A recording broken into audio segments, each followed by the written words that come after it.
Hello mga mamshi sa Japan! Good morning! Hisashiburi po! Sa mga hindi po nakakaalam, ako nga po pala si Mami Roxanne, full housewife at may part-time job dito lang sa bahay. Ito nga po palang video ay noong summer pa. Nagkakalkal kasi ako ng mga video at hindi ko pala ito na-upload. Nakatambak lang ito sa storage ko. Kaya naman, in-upload ko na. Kung maaalala ko nga ay ito ay Biyernes. Sinundo ko na nga pala si Bunso ng mga bandang hapon yan. Ang pagkakaalam ko ay pinagmamadali ko na nga siya dahil susunduin pa namin si ate. At eto nga kung ano-ano pang orasyon ang ginagawa niya. Tinitingnan niya yung kitchen nila kung saan dyan ginagawa yung pagkain nila. Ang galing lang talaga ng school dito sa Japan. Makikita mo talaga kung paano nila ginagawa yung mga pagkain ng mga bata. At eto nga nung natapos na nga si Bunso, sumakay na rin siya sa bike. At sa mga oras niyan ay nandito na nga pala kami sa school ni ate. Di bale hinihintay na nga namin siya dyan. Grabe yung panahon na yan. Talagang meron talaga akong dalang tubig dahil sobrang init talaga kapag summer dito sa Japan. Kaya naman kung magbabalak kayo magbakasyon dito,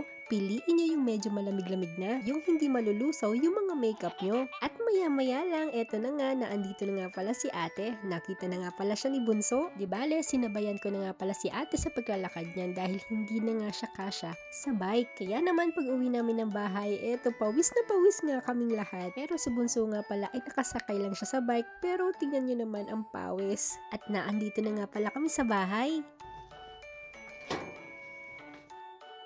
Oh, it's dark na. Oh, ikaw din.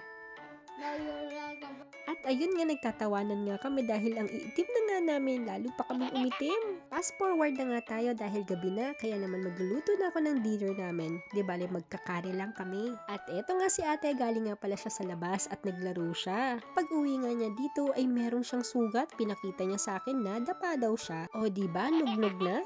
O siya, balik na tayo dito sa niluluto ko. Di bale, chicken curry nga pala yung lulutuin ko, kaya naman hiniwang ko na ito. Di bale, butter nga pala yung nilalagay ko para mas masarap.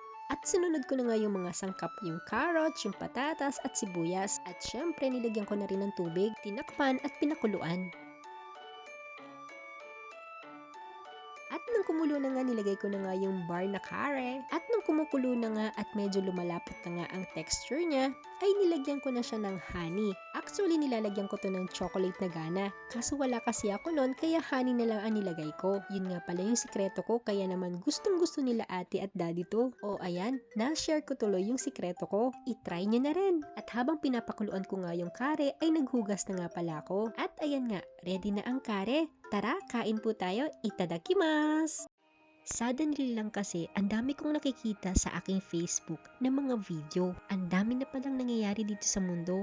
Hindi lang pala ako o ikaw ang nakakaranas ng mga pangyayari na di maganda. Kahit mayayaman o sikat na artista ay walang lusot. Oo nga, kahit hanapin mo man ang happiness dito sa mundo ay hindi mo talaga makikita. Mga kaibigan mong kay dami, akala mo'y mga totoo, hindi pala. Anumang bisyo o alak, kasiyahan, saglit lang pala. Mga material na bagay, akala mo'y magbubuo sa'yo ng kasiyahan. Akala mo lang. Iramdam mo'y buo at masaya ka, pero may kulang. Na-realize ko lang din, hindi naman masama maghangad ng mataas na pangarap o bagay dito sa mundo. Basta nasa tama at balanse lang. Kaibigan kung may kakaunti, sila'y totoo at tunay. At pamilyang maaasahan at mapagmahal, sila ay isa sa kasiyahan. At hindi mo alam, meron pang isang higit na magbibigay sa iyo ng kasiyahan. Lagi mo lang hanapin at katagpuin dahil lagi siyang kasama mo. Isang tawag at katok sa kanya ay lagi siyang maaasahan. Tumingin ka lang sa langit at siya ay masusumpungan. Tandaan, maging masaya at makontento kung anong meron at isipin kung anong meron ka ay siya rin pinapangarap ng iba. Masayang pamilya, tunay na kaibigan, walang sakit, mataas ang grado